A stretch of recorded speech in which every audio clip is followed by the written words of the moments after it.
Thanks, Ola. Thank you, everyone, for joining us. I'm Caroline Parkinson, Director of Creative at Edinburgh Futures Institute. Thank you for taking time out to reflect, consider and gaze into the future with us. In conversation with me today are Professor Chris Speed and Damien Smith. Give us a wave. Welcome. So grab your lunch and a coffee and a cup of tea, whatever your favourite biscuit is, and just sit back and relax and let your mind wander with us as we reflect and gaze into our future. So today we're looking at the future of creative innovation.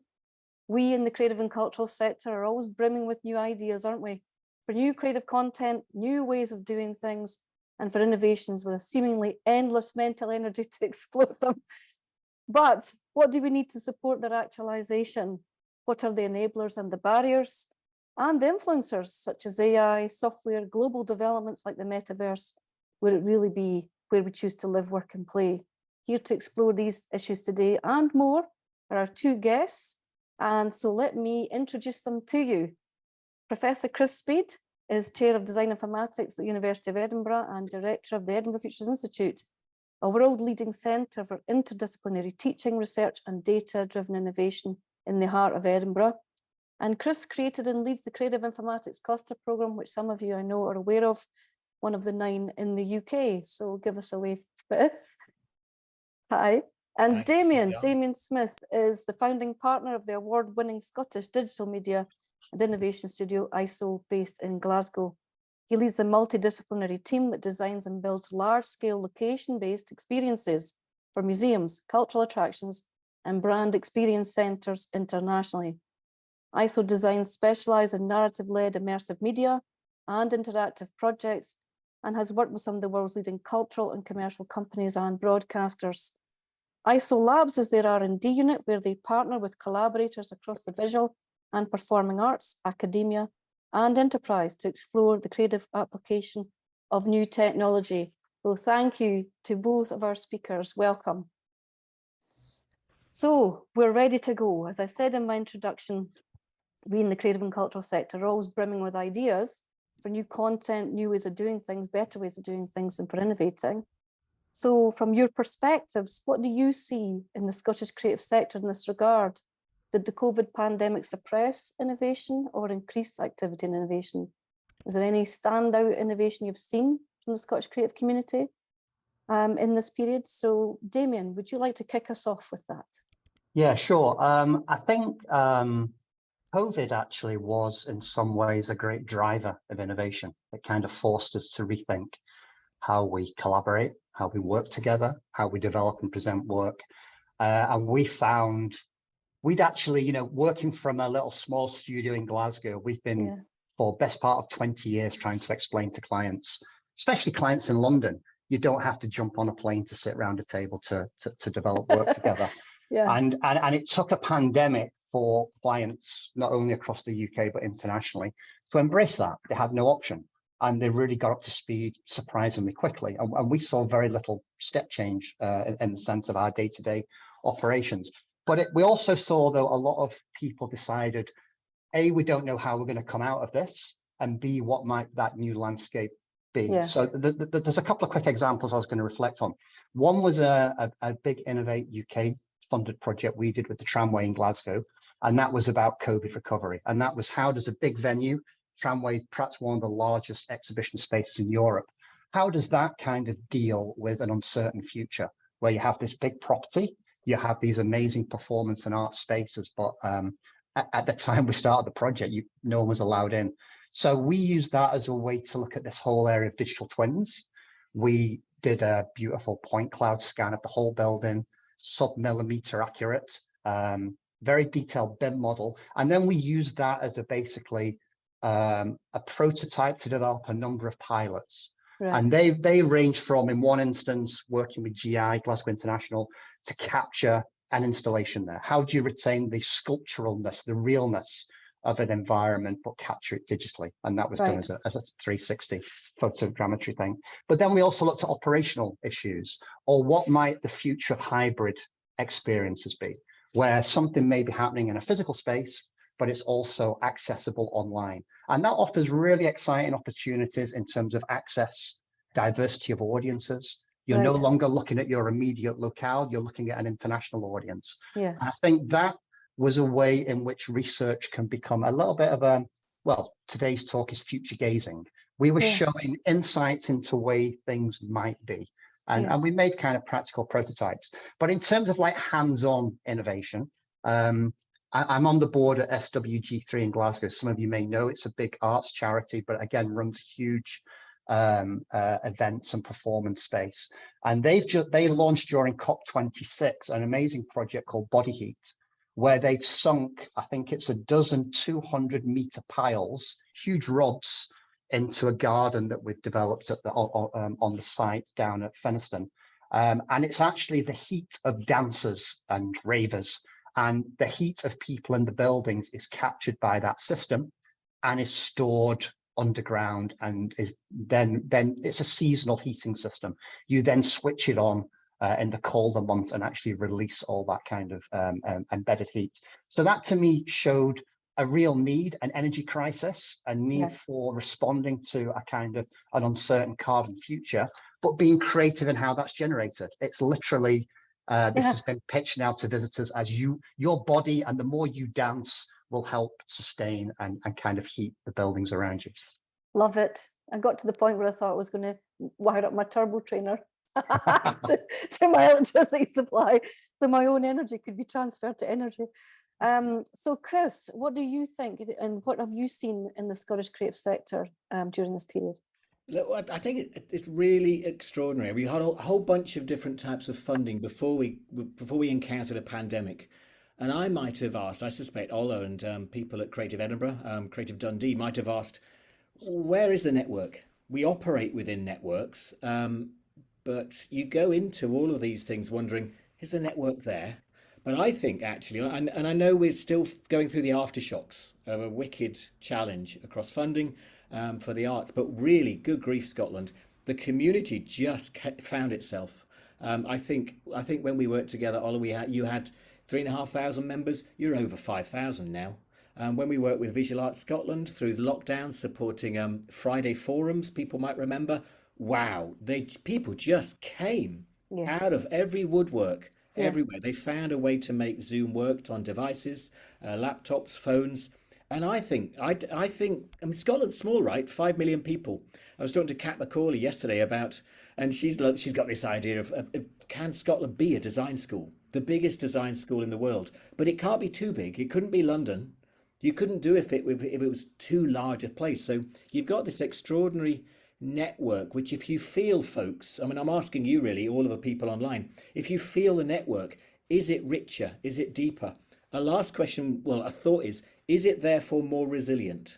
And I don't know yet. We're going to have to go through these aftershocks and find out whether the things that we learnt, the tools that we gained, we were forced to deal with some digital tools, are they staying around? Are we using them in communities to then rethink how we create value, keep our businesses going, collaborate better?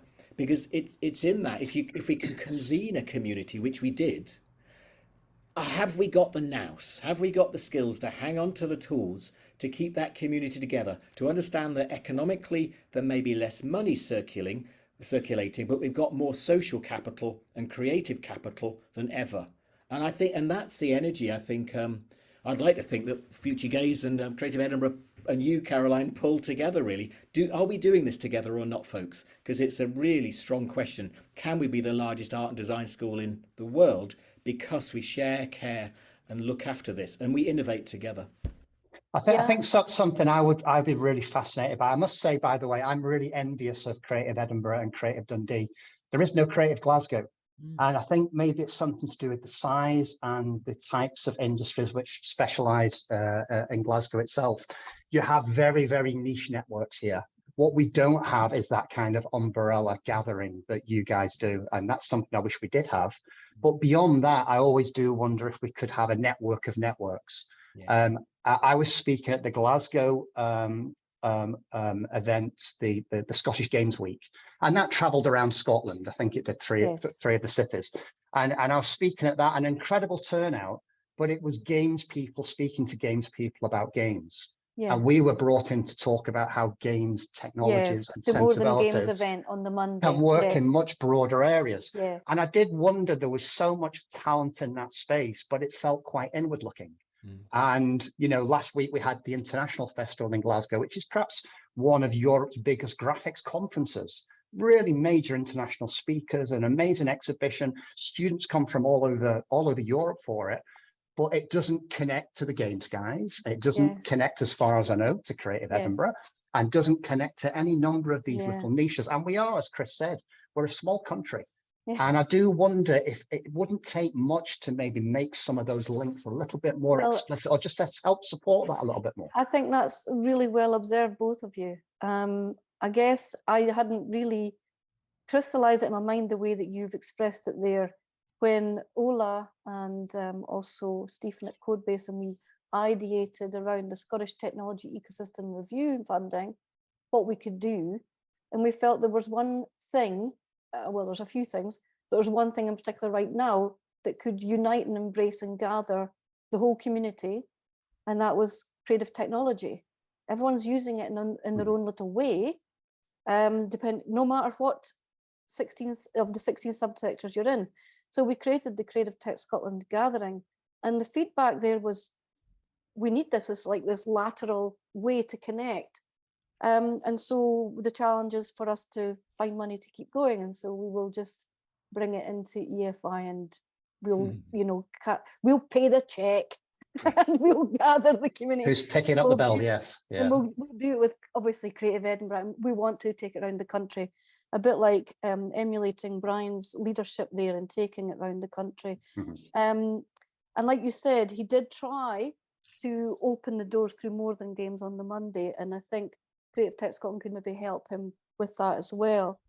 So talking about network of networks and how we all used all these new technologies and platforms, and whether we're still going to keep using them, and do the audiences want to come back, or do you want a fusion? But there's been an impact on innovation from global platforms, not just what we've all created ourselves, but how we've harnessed global platforms, how we perform online, how we might want to embrace that for the future. And we've seen software people also take giant leaps forward. So Epic, with their Unreal Engine, seems that it's everywhere. And then Unity buying Weta and trying to also compete and provide in that space for virtual production, animation and VFX, and of course developments in AI. So I'm wondering how much that has influenced us. So we're emanating our own innovation, but we're grabbing onto things and tools that will let us innovate. But how much pressure and how much influence have those global developments had? Have we harnessed them? Should we harness them? Should we do it more? So Chris, what do you think? Well, so it's really challenging, this is because platform technologies, if we take something like Unity, they flash across all the sectors. But Damien's made this point that really perhaps something that did, if we look positively, what the network does is think outside of its box. So you might have been a graphic designer, now you're a comms designer working across multiple platforms. You're traveling across all the subsectors. And I do think it's vital that we think about the implication of these platform technologies as they come. You can't ignore them because they're going to change and impact on every single sector. The Unity work might appear to be in the gaming sector. It's going to transform fashion. It's just going to smash through. Unfortunately, unless we do it with literacy and care, it's going to push out a whole questions of what is a virtual costume, a virtual piece of clothing, and when is that an NFT? And actually, I'm spending more money in a gaming platform on my digital clothing as opposed to the ones I might wear.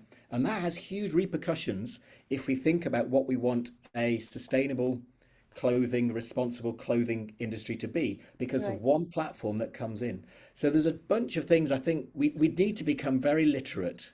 And we need to do that in groups. So we do need, it would be wonderful to have meetups where gamers were mixing with fashion designers alongside product designers to understand 3D capture.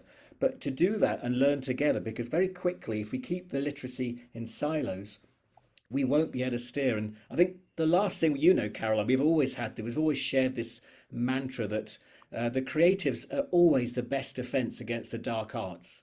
And whenever platform comes, whether it's Uber, whether it's Airbnb, the software is a business model, and it will run on the interests of the owners of the platform, and we could be subject to it. So we have to listen very carefully and use the best social values. I've seen the best social personal values in Scotland always played out: care toward community, and the questions those resilience. But we will have to be literate enough to push back and know how best to collaborate to deliver great, strong products that use the technology, but also keep an eye on what it's doing to the community, the analog as well as the digital. Yeah, it's a good point. And in Fashion and Games, Bio ran an event recently, and I'm going to be running one, Fashion Tech, with fashion and wearables and robotics and games designers on the 2nd of December, and see if we can look at the future of fashion and how it's made and how we engage with it digitally. But Damien, you've obviously got, this is where you live and breathe. These are the tools that you use. And how do you feel about how they're being, how they've developed and how you're harnessing them? I mean, the big thing for us, the biggest impact we're seeing coming down the line is the use of real-time technologies, whether it is Unreal, Unity, any number of generative systems. There may be AI prompt-driven, illustrations. It may be automated editing. These things are coming down the line like a steam train, and I think you need to get aboard. Now, you don't have to change your practice entirely, but I think you need to understand the environment that's going to develop around them, so you can have a shared language, or you can at least understand where you may come up against these elements. I think fashion's a really fascinating area. I'll just put a plug for Fashion Interrupted, which is a future fashion event, which is on in Glasgow this evening. If anyone is in the city and fancies going along to that, 6 p.m. tonight. But fashion is one of those areas which is, by its very nature, future gazing. And I think it's been fascinating the way, perhaps more than any other industry, they accepted the idea of the virtual object and having a value. Nike bought quite a major AI studio, and all they do is virtual trainers. And it was tens of millions of dollars they bought them for. And you are seeing the influence of, well, maybe 3 months ago, cash-rich digital companies, certainly companies who were wrapping themselves in the M word, the metaverse. We were working on a project with Niantic over the last couple of years, and they were cash rich and went on a shopping spree, bought applications like Scaniverse. At the same time, as you say, Unity was buying Weta. I mean, Weta, after Industrial Light and Magic, perhaps the world's biggest, most famous, film production, post-production studio.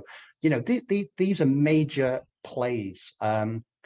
We were lucky enough to get a visit to Epic the month before lockdown. We're out in San Francisco, and clearly they were awash with money from Fortnite.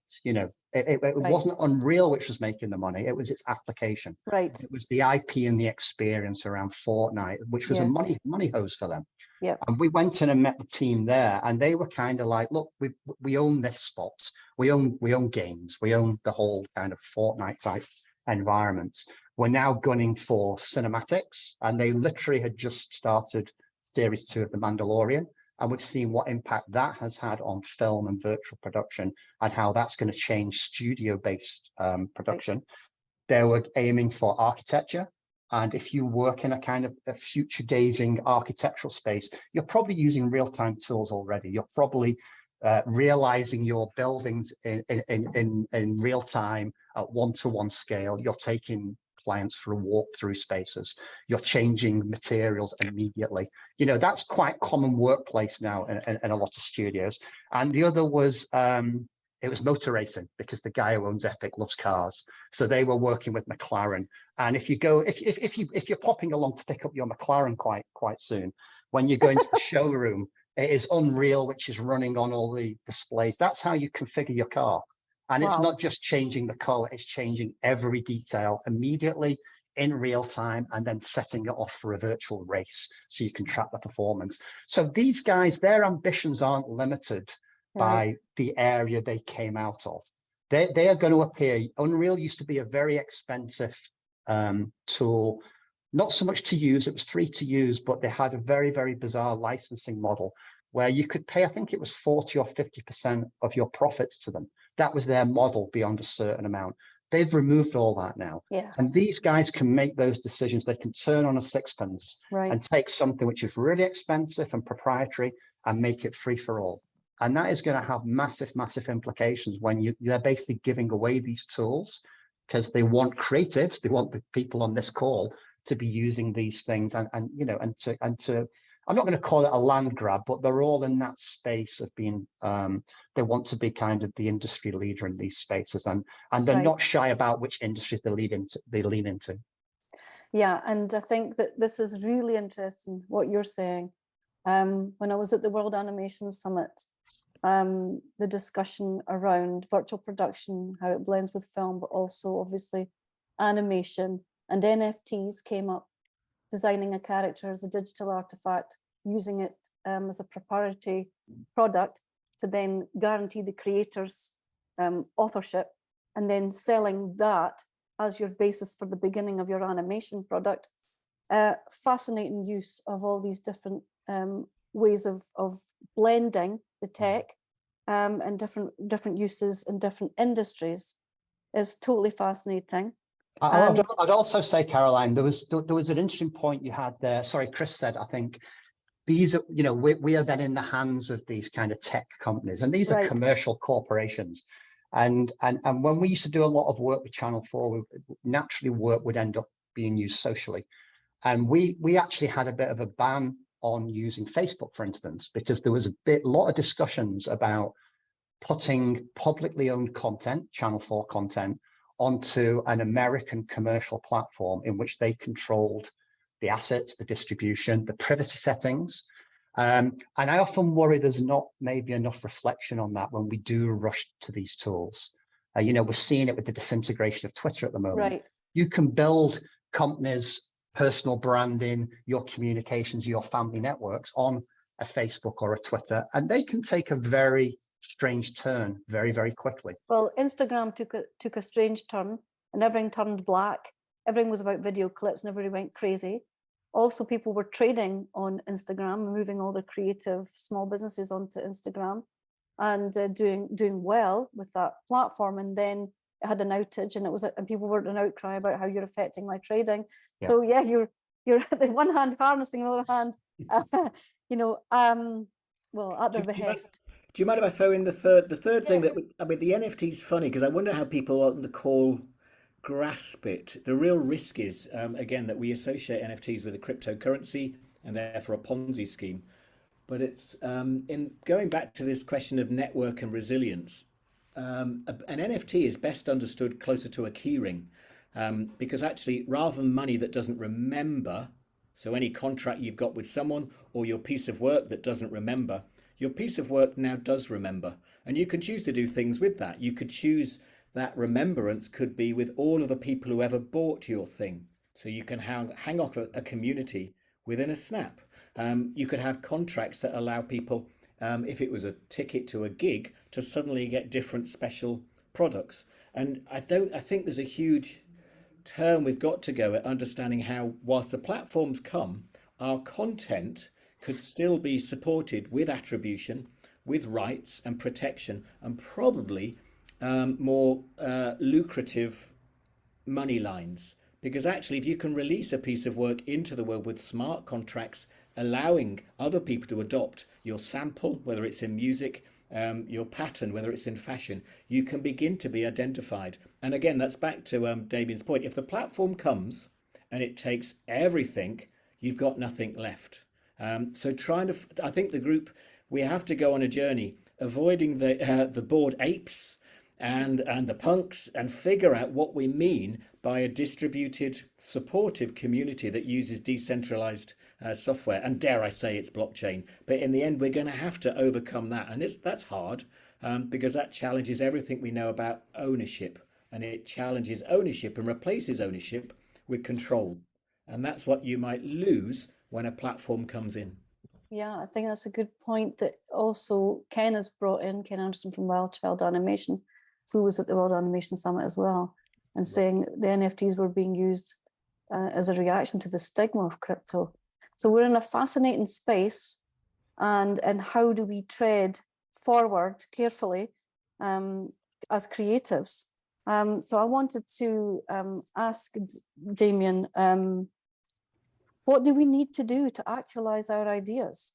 What are the barriers we need to address? Is it time, money, skills, playing with the tech, an opportunity to play with it, meeting each other to ideate? Obviously there's competition, but is there complementary skills that we could be collaborating with each other on?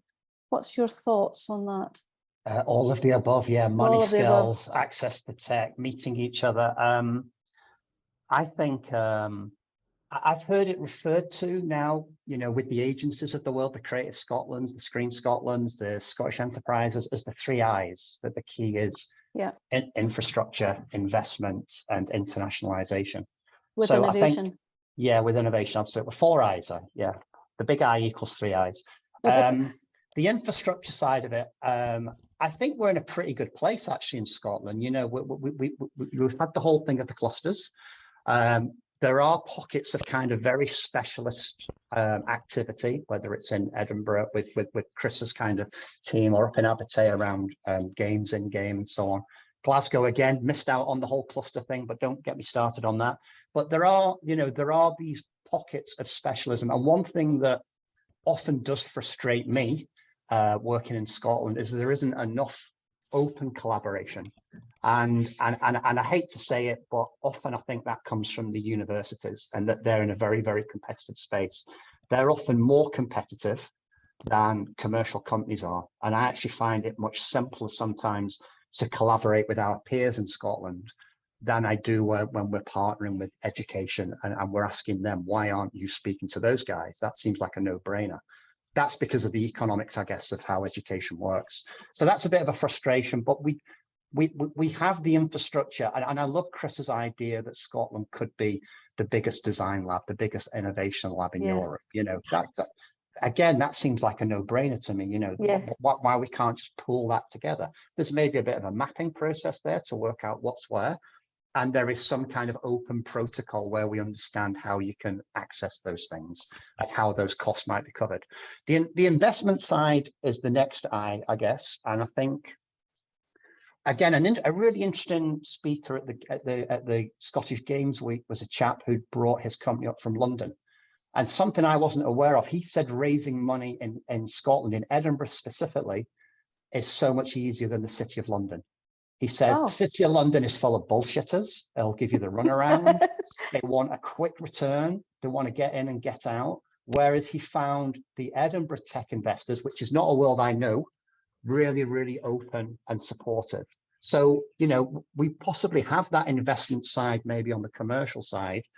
One thing I find with a lot of the project funding that comes into the innovation space, whether it's through the clusters, whether it's through the development agencies, is they're often not ambitious enough. And that whilst it's great, I would never turn down a 5,000, a 10,000, even a 20,000 pound project.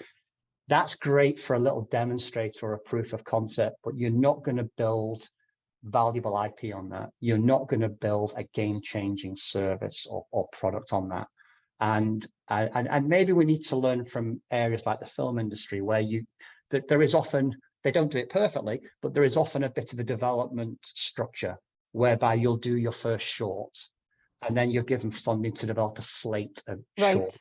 And then you develop your feature ideas. Then you get your first feature, low budget. Then when that does well, you pass the next level. I often feel with the investment into innovation is lots of short films and not enough slate development, not enough building on the next stage. Actually, that's a really great point. That's a really great point, Damien. Yeah. And then my third I is the whole internationalization. You know, we were saying earlier about post-COVID. Post-COVID means there is a global audience out there for our content. There is global client base, but we've also got to be aware we also have global competitors now. And it's not unusual for us to pitch for projects, and we are pitching against studios in New York and Berlin. I know, you know, during the lockdown, we were using freelancers all over the world. You know, we had Ukrainian animators, and we had Swiss typographers, and, you know, we had kind of South American software developers. And that's exciting. And also, I guess, kind of quite scary. If you're a freelancer or if you're starting out with a small company, that can feel quite intimidating. But we have the platforms to have those conversations at an international level already. And Scotland, again, is a small country. And I think sometimes we have to look way beyond Scotland when we're looking at projects, ambition, partnerships, collaborations. We've got to be looking bigger. There's only so much that's going to go around, you know, in this beautiful place. Hopefully Scottish Development International will also help us to build those bridges. They're very helpful. SDI are yeah, great, I think they are.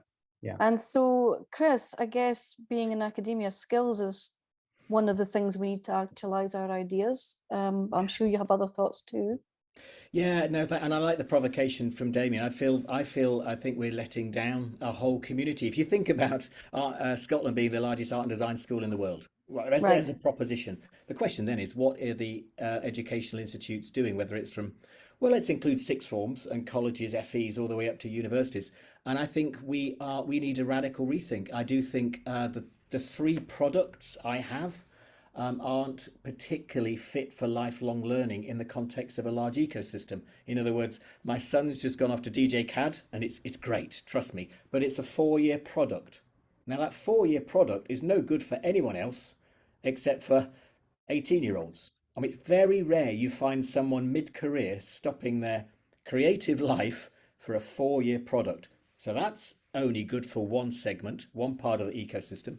Okay, I could offer you a master's, but actually many of you don't have the time either to jump in and stop the mortgage, stop the rent, stop everything to do a 1-year master's.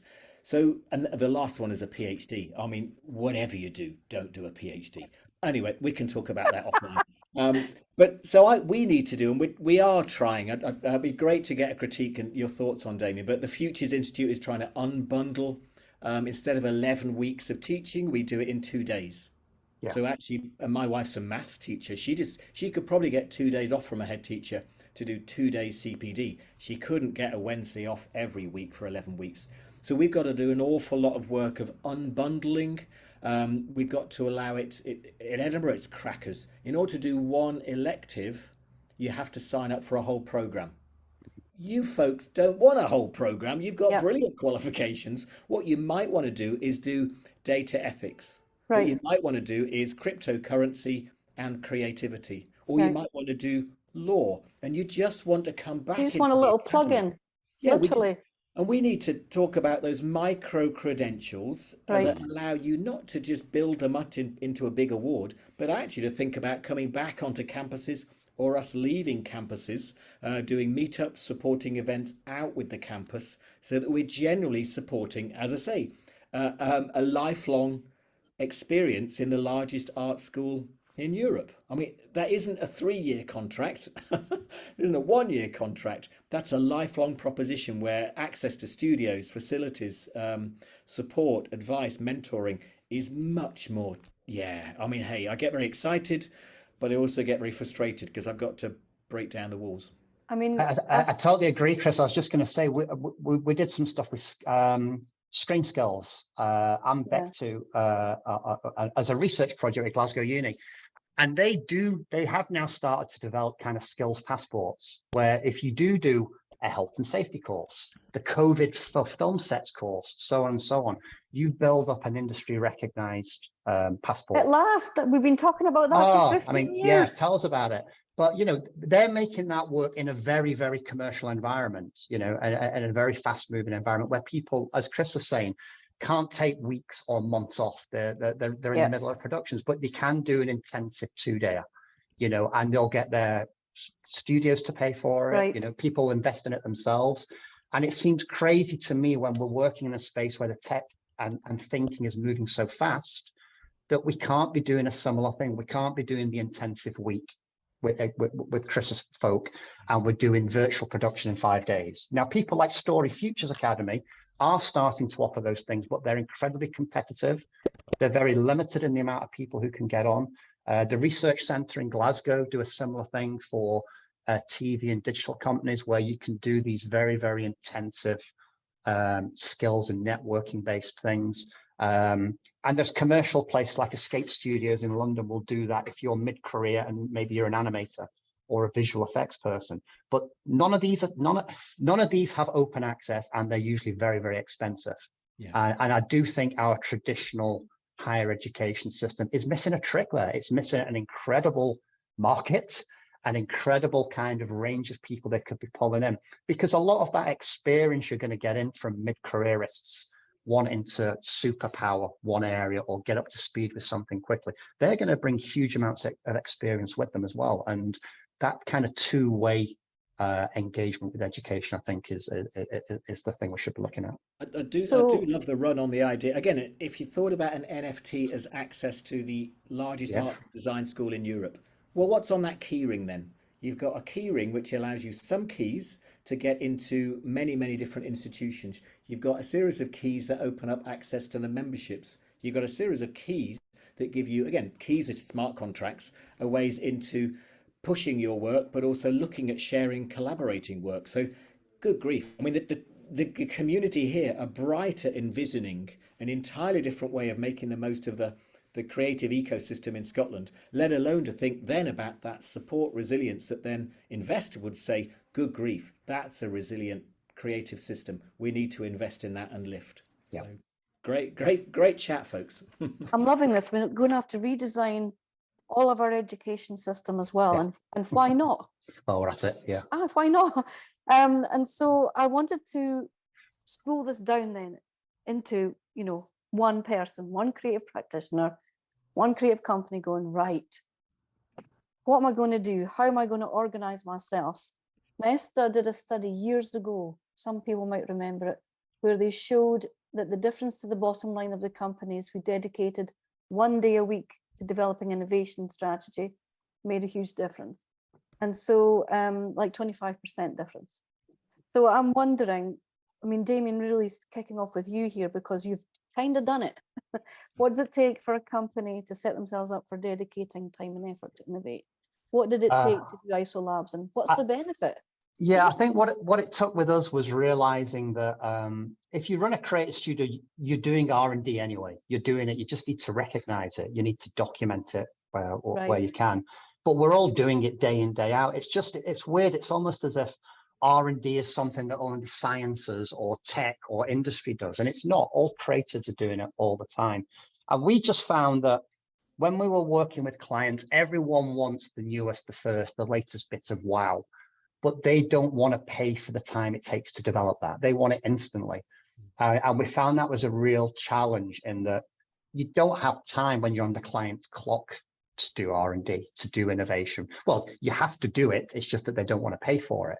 So we just took the decision to, let's see what happens if we started off with just one member of staff, and their job was just to do blue sky projects. So it was just to look at the things that we thought were really cool, really interesting, stuff that either had some hype around it, and we wanted to check, do we believe the hype? And often we found we disproved it and it wasn't suitable for what it was being pitched. Sometimes it might be working on a challenge that we're getting from clients, and we would try and de-risk something. But generally it was develop a slate. We were using the film analogy earlier about having a list of projects that you want to take time to explore. But what we found was really interesting was it wasn't just us working away on our own ideas. Once folk realized we had dedicated resource space people, they wanted to partner with us. And it was often people who maybe thought they couldn't work with ISO as a studio. They didn't come with a commission or a large project or whatever. They might have an idea for something and they really wanted to workshop ideas. So we started to do a lot of work with performing arts, visual artists. Often it might be organizations which had never thought of commissioning a company like us. Sometimes it was academia where they need the famous industry partner. You're the person they bolt onto a bid to try and give it some authenticity. And it just took off. We now have four dedicated members of the team who just do R&D and innovation. And they spend part of their week working on our internal slate, part of the week working on funding calls with our partners who may be artists, academics, whatever, and part of the week supporting the main studio. So we've actually got this kind of virtuous cycle there where there are kind of little, sandbox where we get to play, try things out, prove things, disprove them. And what we've found though, with some of the we're really big on prototyping things. So even if it's just a couple of days with us, or it's a week with us, or a month with us, stuff is there to present at the end and to try out. And we've actually found that has been winning quite significant projects for us. So pure research that we can then demonstrate to potential partners or clients, that is actually bringing in quite major projects for us. So it's absolutely proven its worth, both in terms of funded development and in winning new commissions for the main studio. That's great, Damien, to hear that, because I guess you took a risk. I mean, that first step was the KTP, wasn't it? A knowledge transfer partnership. So that's one of those weird things helpful. that you don't hear about these things. I don't think they're very widely broadcast. And a KTP is a brilliant scheme in that you get almost like a kind of post what is it? I'm trying to think what level they're not a doctorate, it's below that. It's like a master's, a postgrad. So you get them for 2 years, but they only work on your company's projects. So it's like having your own super academic researcher, spare pair of hands. They can access all the institution's facilities. They're monitored by professors, heads of departments. They can access all any support they need, but they're embedded in your studio and they're working on real world projects. Yes. So you kind of get that best of both worlds of a researcher's process and vision, but they are working under real world timescales, budgets, requirements, which, as many of the folk on the call will know, moves a lot faster and is often a lot more compressed than an academic timetable will maybe allow for a project. So that's 2 years, and then our kind of graduate from that, Verena, she became our head of R&D. So that was very successful. Wonderful. That was a great story. And before I bring Chris in, just in case people think, ooh, that's got my name on it. How much money was that, Damien? It unlocks a huge amount of money for the institution. I think it unlocked about £120,000 for the institution, and we contributed the equivalent of a salary. I think it was about 30,000 over that period.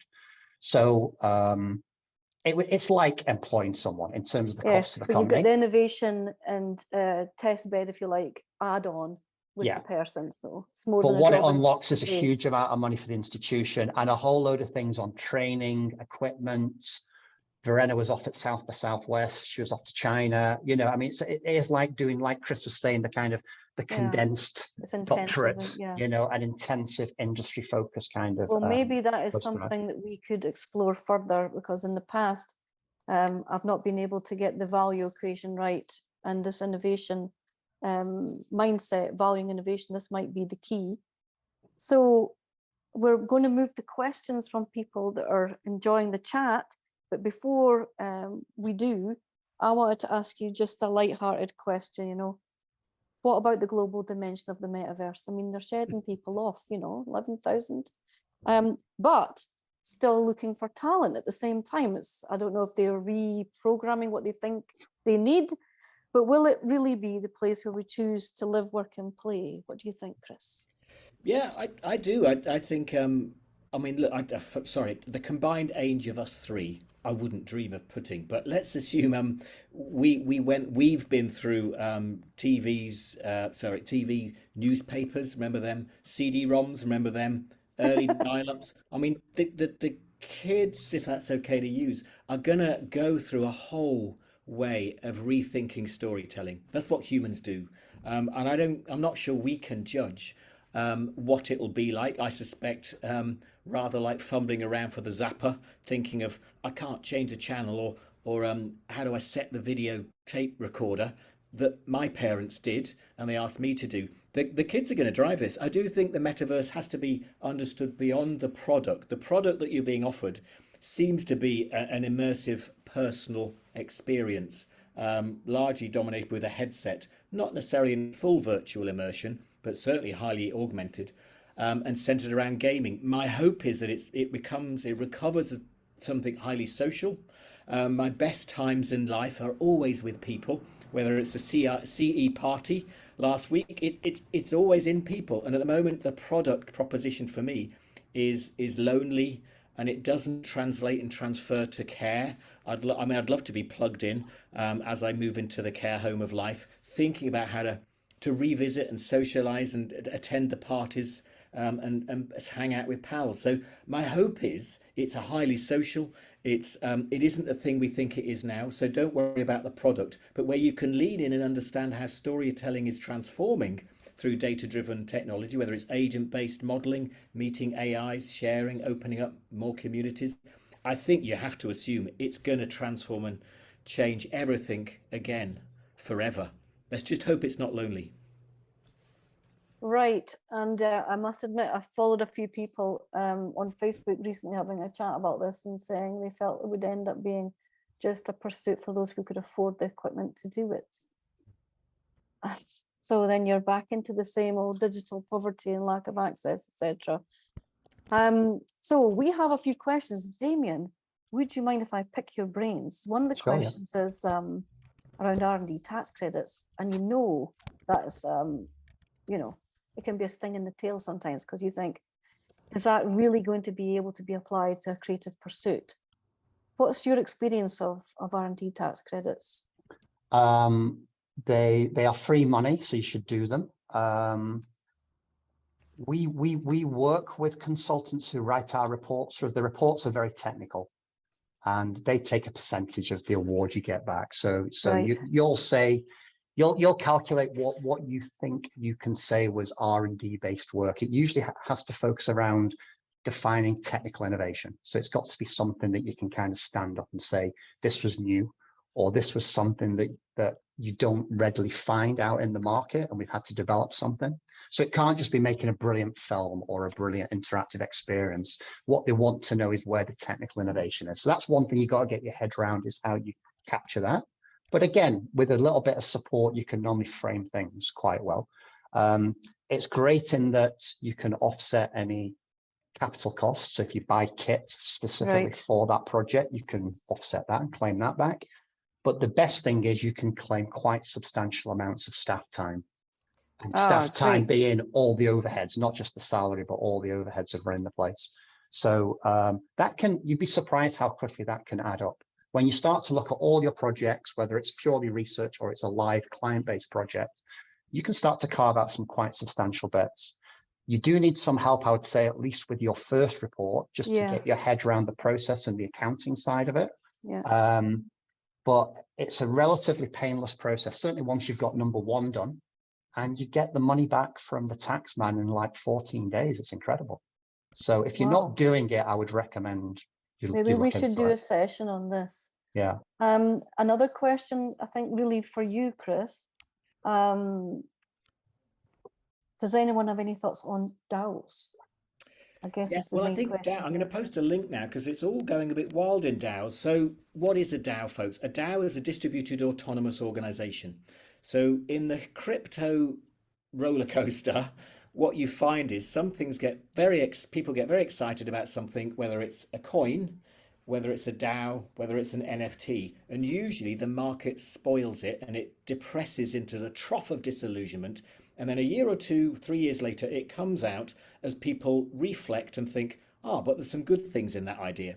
So a DAO is essentially, it allows, let's imagine Art School of Scotland decides that actually everyone will put in a proportion of money at scale, but no one using cryptography can pull the money out. And it means suddenly we could all perhaps sign up to a membership model that allows us all then to start taking votes. We could start take votes on where money should be allocated to support certain parts of the community, such as skills or disadvantaged communities. So at scale, it is a new type of governance structure that avoids power through centralization and allows individuals a stake. So really briefly, we've launched a new program. Usually, if I ask the students at the end of the year, what were the problems, they'll list me a whole bunch of problems. So what we've done at the start of the year or halfway through is said, look, we've got £5,000. It's not much, but here's your money. We'll put it into a DAO. And students, you tell us what you think you should hire to plug the holes in our curriculum. So it activates straight away the idea that universities won't look for the complaints, because there will be some. Let's act on the complaints early by giving them power to spend money in particular places. And I'm not allowed to take a vote. So academics are out. It's purely for the 150 students. So yeah, very, very keen to see how we revisit. And you can see the Law Society at scale are going to ask about how law should support and regulate on DAOs, really to defend large scale communities. I hope that makes some sense. Do Google it and watch out for the problem ones a few years ago. Look to the new ones. So a couple of questions, I'm going to try and squeeze them in. You may not be able to answer this one fully, Damien. It might be there's someone on the chat can help. The question is, how do you make a skills passport industry recognised? Is there a process for that? There might be too involved an answer. I just wanted to. Well, the guys at I'm trying to remember who it is who runs the film one. It's Beck2 working with Pact, working on one of the other industries. I think it's Screen Skills, yeah. So you kind of need to get industry and education together to agree a protocol, and that's it. And it's very, I mean, it's like a physical passport. It's not even, I know there was a big thing with distributed learning and MOOCs, wasn't there, where you could build get digital stamps and so on. I don't know if that's still in the ether. So yeah, in your sector, I think you would need to get whoever the industry representative was with education, and try and put that in place. But it could be led by education, it could be all graduates alongside your beautiful, your honours degree or what have you. You have a digital passport that is open. Maybe it's based on one of Chris's kind of digital products, which can be added to over your career span. I guess that will be an industry discussion with the trade body and with the skills agency and education to get to an agreement on actually how employers really want to operate it. I think we're going to have to round out with one last question, which is, can either of you, imagine it might be Chris, recommend a good source of information on NFTs? Yeah, I mean, I think it's really mixed. I'd like to help, so feel free to email me, but I also don't want to be the dominant voice, because what I'll probably do is pass you on to a whole bunch of creatives. If you look in the chat, you'll see the NFT at InSpace. We ran a lovely work with 2 Scottish NFT artists and called Token Gesture. And Chris and Martin and Evan and the team, including Ella, were just super bright. We tend to make things, and by making, we learn. So I'm a practitioner. I did fine art. So Magda, if I can help by saying, well, we did it this way and we learnt these things. So yeah, just have a look at that team and go through them, or just email me. Happy to chat. It's very uneven out there, and I don't want you to travel down a rabbit hole where you end up remortgaging. So, please don't do that. Beware. One last thought, though, it's worth reading this out. I'm curious how the speakers balance social and technical aspects of innovation when all funding programs these days focus on the tech as the holy grail. I often feel we're asked to solve, she's right there, or is it he? Sorry, Rasa, are asked to solve major societal issues. Creatives are always asked that, but their solutions are around technology and throwing even more technology at them. Any final thoughts on that? I think it's very thought-provoking. Stay. I mean, you're super imaginative. If you think of the many conversations and cultures we move in, the biggest art and design school in Europe is the most imaginative one. So I wouldn't be too put off by it. I think certain people in the community could handle the NFT chat. Some of you are not interested. So assume that the school can cope with complex questions of different technologies for different, whether it's ceramics, through to fashion, through to NFTs. Rely on the community to absorb and then perhaps think together and then act. You don't have to take this individually. Any thought yourself, Damien, on the social versus technical aspects of innovating? Yeah, I think I originally trained as a product designer, and one of our kind of Bibles was a book called Design for the Real World by Victor Papanek.